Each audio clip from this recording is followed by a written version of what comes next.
Hello, welcome back to another episode of the Manga magazine series. Today we're back with another Garo issue. It's been a hot minute since I have done one of these, showcase the Garo issue in this specific series. It's just because I haven't really been reading Garo. It's been quite a number of months since I have picked up an issue and read through it, all that type of stuff. And I felt that, it'd be a good time to bring this back. So today we have the 1973 January issue. The most recent Garo video I've made has been the summary and recap over the 1973 run, so 12 issues from January to December. And in that video, I talked about just my thoughts on it, what I liked, what I didn't like, and favorite stories, all that type of stuff. And this particular issue, I haven't dedicated a like an episode to just showing it off, so I wanted to do that for today. And yeah, it's this specific issue I checked back. So back when I used to post more frequently on Instagram, I did posts on the magazines that I read, and this one I posted back in 2024 because I was thinking about it, and yeah, it was like it felt like a really long time since I have read this issue, and so it's been more than 2 years since I've read it. And so I had to kind of like go back on my notes to refresh my memory on what sort of stories these were and that sort of stuff. But it's cool because I haven't really realized it's been that long since I've been reading Garo and in this whole sphere of alt manga. And so today, let's go through all the stories. Pretty solid one. I think I talked about my favorite story in this Circus by Suzuki Oji, which is the last story in this. But interestingly enough, so this cover is this character here is a character by Kawasaki Yukio. I think I said that the cover art is done by Kawasaki Yukio, but when I flip it over and I read it, it says here that it's done by Hayashi Seiichi. So I guess it's I don't think it's a mistake. Guess it's maybe just the design of it or something, or maybe he actually did draw this. I'm not too sure of the specifics, but there are a lot of great artists in this one, and we have an illustration in here done by Suzuki Oji as well. And then we also have a little section by Akasegawa Genpei, his dream journal, I think. Probably. I think this was like a little series he had as well. And so, yeah, let's get into it. The first story we have is one by Tatsumi Yoshihiro called The Whale of Tsukimiyu. Not sure about this story. It was a bit hard for me to understand. So I will just flip through this one. So we've got a couple of color pages with the orange throughout. And yeah, I don't really understand much of this story. I did want at some point to get the Tatsumi Yoshihiro specific special issue that they did for Garo, which collects a lot of his one-shots. Still, at this point, I haven't dived into the world of Tatsumi yet. I think I'm kind of saving it. I haven't felt the need to, or the rush to do so. I have read a number of his like one-shots in Garo and also in some other collections, like I think it was called the Pushman or the Boxman. I think it's called the Pushman and other stories.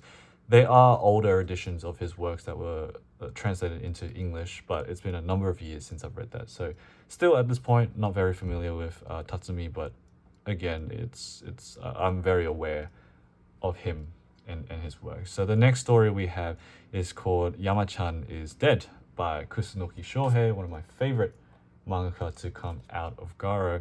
Interesting one. So I actually reread this in preparation for this video because as I have been reading Garo, Kusunoki Shouhei has stood out to me more and more. And so this one starts off with just a group of people in like a restaurant, and they come to learn that Yama is, I guess, one of their friends or someone they know had died by slipping on stairs and hitting his head. And they kind of talk about him, that sort of stuff. And the man who brings it up, he mentions that, oh, one night I kind of heard some crying or shouting at night, and it sounded like it was Yama, even though they knew he was dead, so it was very creepy.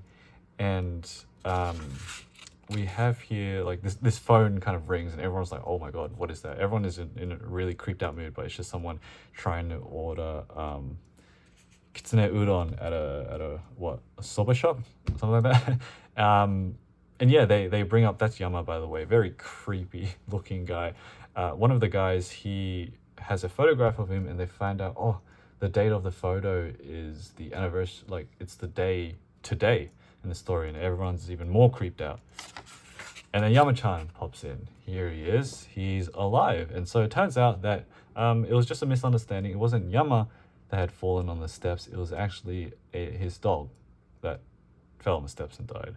And this guy, he talks about how he's named Kusunoki, so I guess there's a stand-in for him. But he wonders what stories will be told at his death, and actually 2 days later, he actually dies by drowning. But interesting to think about, because this whole story was about how people misunderstood or misheard the death that was supposed to be Yama. And so now you're going to think, okay, what happened to Kusunoki? Did he actually die by drowning at sea? Interesting story, interesting one. So Kusunoki Shouhei keeps it interesting as always. So yeah, now we move on to Pistol. Should censor that one, by Shinichi Abe. It's a story about a couple who wants to earn more money and move out, told in Shinichi Abe's signature style, very moody and confusing. And I'm assuming this was collected in his Miyoko Asagaya Feeling book. I still really want to like get the English version of that, because I feel like if I read it in Japanese, I actually have the Japanese volume, by the way, of Miyoko Asagaya, but with my experience of reading him in Japanese, it's very hard to understand. A lot of just small sentences that are hard to connect the context of. So still though, severely out of print, Miyoko Asagaya Feeling. I haven't seen a copy in the past couple of years, so I'm still saving that experience for when I do, hopefully when I do find it, if I do find it. So yeah, because Shinichi Abe is a very interesting one, mangaka, and a very turbulent life story as well. Kind of affected a lot by mental illness, but his stories are interesting. They are very gekiga. And so we move on to the next set of works. This is the Susumu Katsumata collection of works, which I personally usually skip over. If you have seen my other manga magazine episodes. And the next is Great Tokyo Bazaar Night by Kawasaki Yukio, also another mangaka that I normally skip through, but if you want to pause, then you can pause. If you want to read through it, you can read through it. Maybe when my Japanese is better, I'll go back on some Kawasaki and try it again. But as of right now, I'm okay, I think. Interesting, this part of the book is a lot more cleaner than the other pages. So 1973, what is that? 50 something years now? 53 years? Crazy that this, it's, you know, like the whole experience of having and reading Garo, sometimes I kind of forget that these are like 50-year-old books that I'm holding and smelling. Oh, if you have Garo issues, yeah, they smell sometimes. Every time I read one, you gotta wash your hands, you know. It's it's a 50-year-old book after all, and they're magazines too, which are a lot more roughly handled, I guess. Okay, some ads. And then next we have a story called 1973 Chiba City by Hoshikawa Tadashi. From my memory, well, I have read a couple of things from Hoshikawa before. Still specifically one, what was it called? I think it also might have been in the 73 issues, but it was like a silent manga that I really liked from Hoshikawa. But yeah, this one, interesting one. We've got a father. Where is he? Over here. He's very paranoid, and so he spent all his money on this bunker type house. And what he's paranoid about is he thinks a war is going to happen, and understandably his family is very angry and upset that he spent all the savings for this bunker. And then it turns out that at the end there's actually a fire that is set alight in the neighborhood. So here they all are bunkering up. So yeah, I guess it turns out to be quite useful after all. And that's the story there. So we move on to Ryuzan Aki's Canned Nonsense. Self-explanatory. Nonsense pages throughout. And then let's move on. So we've got a couple more. Let me move on my notes as well. Okay. Next one is called Kazuko. I think that's how you read it, right? Kazuko. By Saeki Shinichi. I love the art in this one. Don't know if I have read anything else by this specific mangaka. I'm not sure if this is a newcomer. Doesn't really say exactly. But either way, the story is following a man who recounts his childhood with Kazuko. This guy, he was a bully and not a great person. He kind of forced himself upon her.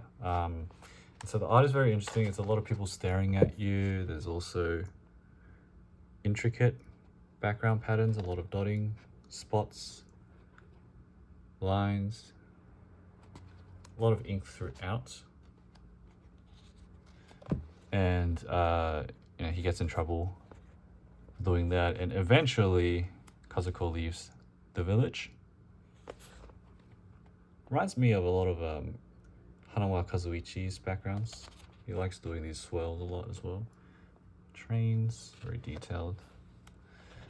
And yeah, kind of fast forwards in time, get another one of these very fingerprint looking textures. I don't really know what happens towards the end because we see Kazuko here. I don't know if she's married to that guy now or a different guy. Confusing. So I guess make of that what you will. Then we have Pikaritopia by Iwamoto Kyuusoku. More nonsense stuff in the same vein as Ryuzan Aki. And then we have Ugly Cockroach Man. It's collected in English in one of the newer English editions. I forgot whether it was Red Knight or the other one. Oh, one of them. But I can't really show it because it is very graphic about a guy, like a very gruesome tale about this cockroach man that is used to take revenge. Like the mom uses him to take revenge against his cousin or something from what I remember. But yeah, can't really show it. We have another chapter of Giliac Funguridan, one of the serializing things in Garo at the time by Fujisawa Mitsuo. Don't really know what's going on because I don't read this specific series. And then we have Jiririn by Ko Shintaro, which I'm also going to flick through because it's not someone that I read either. I did remember there was something graphic in here. Okay, yep. I'll skip through that. It's funny because you look at this art style and then there was just this really graphic scene for some reason. So we're nearing the end of the chapter. Issue. This is Local University by Akiyama Shigenobu. Another graphic scene pops up through here, but so I'll skip through that and I guess show it off. Just the art. And then finally we come to my favorite story of this. This is Circus by Suzuki Oji. This time it is in black ink. So a guy is pretty much just recounting his childhood to a time when he went to a circus with his friend. Here it is. So you see a line through the hoop, acrobatics, all that type of stuff. And you see this guy, trapeze, like a trapeze artist.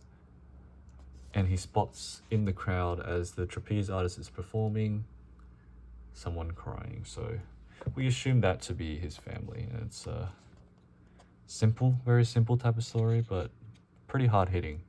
Just seeing that one singular scene, like that is like the focal point of this story. Just seeing the reactions of what we assume to be their family.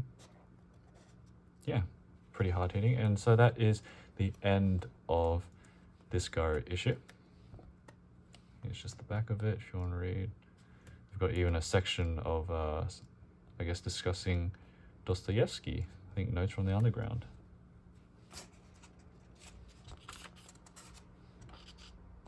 And yeah, and then we have a Hayashi Seiichi collection of works advertisement.